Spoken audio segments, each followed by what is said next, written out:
pemirsa, Anda masih menyaksikan Galeri Sakti TV edisi spesial Lebaran. Saya mau langsung aja deh biar nggak kepotong banyak buat opening ya.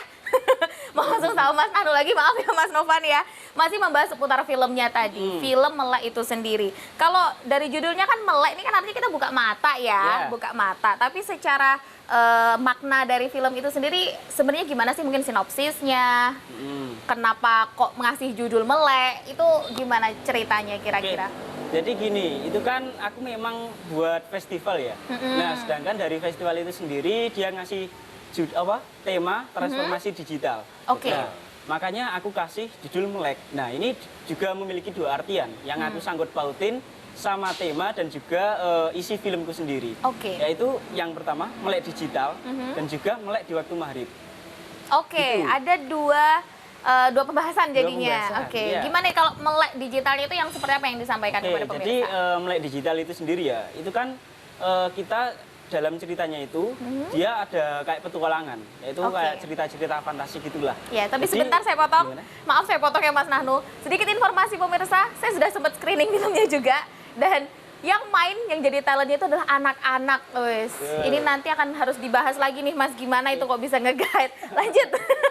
Oke, jadi di dalam situ kan dia main kayak monopoli gitu, yang ditemuin waktu pas dia main peta umpet. Nah, terus waktu dia udah balik, dia itu kan waktu maghrib kan ya, waktu maghrib. Nah, itu memang ceritanya sebenarnya sudah di-spill. Kalau aku ngantuk banget, gitu kan. Kata-katanya gitu ya, dari kata kuncinya. Nah, terus waktu gitu langsung kita main flashback buat permainannya. Jadi kayak fantasi, dia itu kayak nyari puzzle intinya. Nyari puzzle di berbagai tempat, ada di itu pasti namanya Arumdalu, terus Basbo sama PSC.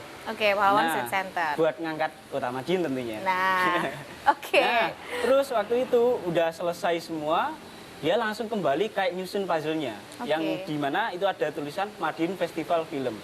Nah, setelah itu langsung kembali lagi ke scene awal. Dia langsung posisi lagi tidur. Bangun tidur gitu, dandapan lah karena tidur waktu maghrib itu tadi ya. Ternyata waktu maghrib. Oke, sudah di sini saya mulai nyambung sedikit-sedikit nih, gimana maksudnya dari si Melek digital itu tadi sama Melek waktu wayah surup, jangan tidur. Itu kayak mitos-mitosnya Mbah-mbah zaman dulu betul, memang gitu sih. Sebenarnya awalnya bingung kan gitu. Kalau maghrib kan le jangan tidur dulu le. Paranin druwo loh. Nggak boleh tidur wayah surup. Oke, menarik sekali. Jadi ada dua pesan yang disampaikan untuk Melek digital dan Melek di waktu maghrib. Nah, selain itu Mas, kalau itu tadi kan sudah saya spoiler juga tuh, pemainnya itu anak-anak pemirsa ya. Kenapa sih kok memilih anak-anak gitu? Oke, jadi kan memang sebelumnya aku bikin film itu rata-rata memang orang dewasa lah. Orang dewasa, ABG gitu. Nah, aku pengen buat ini, aku kemas secara komedi. Jadi kan jarang-jarang ya festivalan itu yang komedi banget gitu. Aduh, yaudah ini aku selipin komedi. Soalnya kan transformasi digital karo komedi itu kan jarang-jarang lah ya. Rata-rata palingnya ya kayak cyber hack gitu. Kalau nggak gitu ya Google Meet gitu kan. Aku udah ini anak-anak kayaknya seru deh. Terus aku bilang ke teman-teman buat cari anak-anak, ayo aku pengen anak-anak seusia gini. Aku kasih apa itu namanya kayak foto kurang lebih seperti ini. Terus ada kruku yang nyariin. Di casting dulu berarti ya? Atau enggak? Atau langsung milih gitu? Langsung dipilih. Nah, anak-anak tetangga jangan-jangan. Betul, memang. Jadi gini, sebenarnya temanku nyariinnya satu. Apa? Satu orang, oke kan? Satu orang, ini dapat. Akhirnya nemu bolone. Terus kocok-kocoknya dijak, teman-temannya dijak. Nah, terus kita lihat kan, wah chemistry-nya dapet nih. Oke, boleh ini. Terus kita ajarin lah, kita bacain skenario-nya, terus naskahnya gimana. Yaudah, ini nanti pokok kamu waktu syuting, wes kamu bilangnya apa enaknya ae lah. Pokok jati dirimu piye, yang penting intinya seperti ini. Nah, jadi mereka improvisasi sendiri. Makanya kalau kita lihat ya agak natural. Kalau natural banget kan ya belum lah ya, masih anak-anak dan memang dia backgroundnya nggak ada di film sama sekali. Dia usianya usia anak SMP kelas 8 kebetulan. Oh, SMP itu? Betul, anak SMP. Luar biasa, tapi bisa di-direct gitu ya?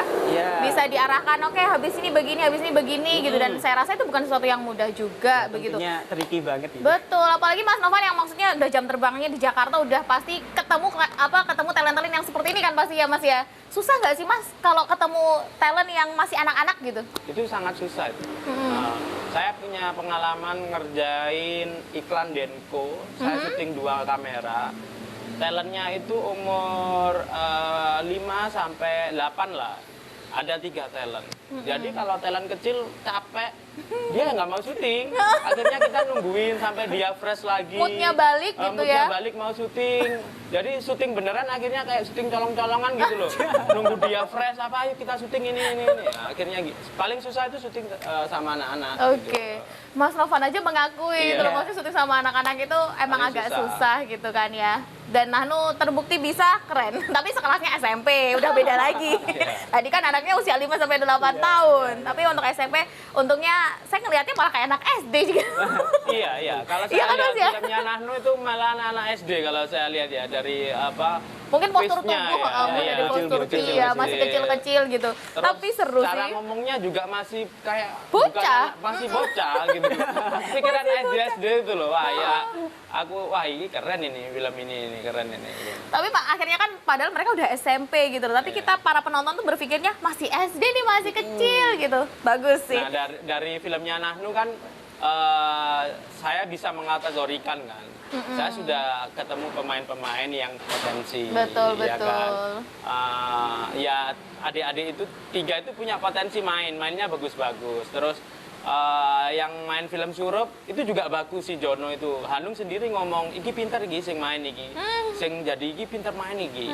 Yang Kumis itu juga pinter main. Akhirnya kan ketemu talenta-talenta gitu loh. Jadi Secara kalau aku nggak ada project, langsung. personal project, ya mungkin aku tarik semua, aku jadiin satu proyekku kan gitu. Ya itu tadi mungkin fungsinya, tujuan utama dari komunitas ini sendiri adalah untuk memfasilitasi para pegiat film, talenta-talenta baru lah, nggak cuman editor, kameramen atau produser yang dari masyarakat lokal gitu, tapi juga talent-talent pemain-pemainnya ini tadi ya Mas ya, secara tidak langsung gitu. Jadi cukup menarik sekali. Adanya komunitas film Madiun ini harusnya didukung dong sama masyarakat juga ya, sama pemerintah juga tentunya. Harus. Tapi Ted. Oke, mungkin dengan adanya ajakan seperti ini jadi daya tarik tersendiri juga, begitu kan? Siapa tahu nanti setelah ini akan ada event-event perfilman yang lebih besar lagi ke depannya. Nggak cuma di Kota Madiun aja, kan bisa merambah ke daerah mana lagi, Ponorogo, Kabupaten Magetan, Ngawi yang deket-deket ya Mas ya berarti ya? Target saya Madiun ini senternya Jawa Timur. Oke, Iya. cakep ini targetnya. Karena Surabaya dulu yang memulai saya dan teman-teman. Terus saya dan geng-geng saya sudah di Jakarta. Surabaya sekarang kosong filmmakernya. Iya? Iya, Malang kosong filmmakernya. Karena udah pergi ke sana semua, ke Iya, Jakarta sudah. semua. Yang geng saya ada yang jadi editor, ada yang jadi grading, ada yang jadi sutradara.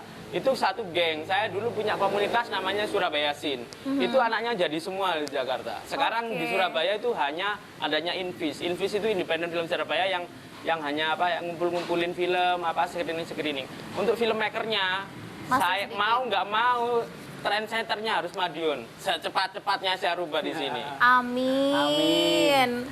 Mas Nanu siap ya untuk bikin film-film yang lain-lain lagi gitu ya. Aman. Oke, nanti ini masih ada beberapa segmen ke depan yang akan kita lanjutkan. Kayaknya kok kurang gitu loh 1 jam ngobrol masalah film, nggak ada habisnya. Nanti akan kita lanjutkan lagi pemirsa, jadi jangan kemana-mana, tetaplah bersama kami di Galeri Sakti TV edisi spesial Lebaran.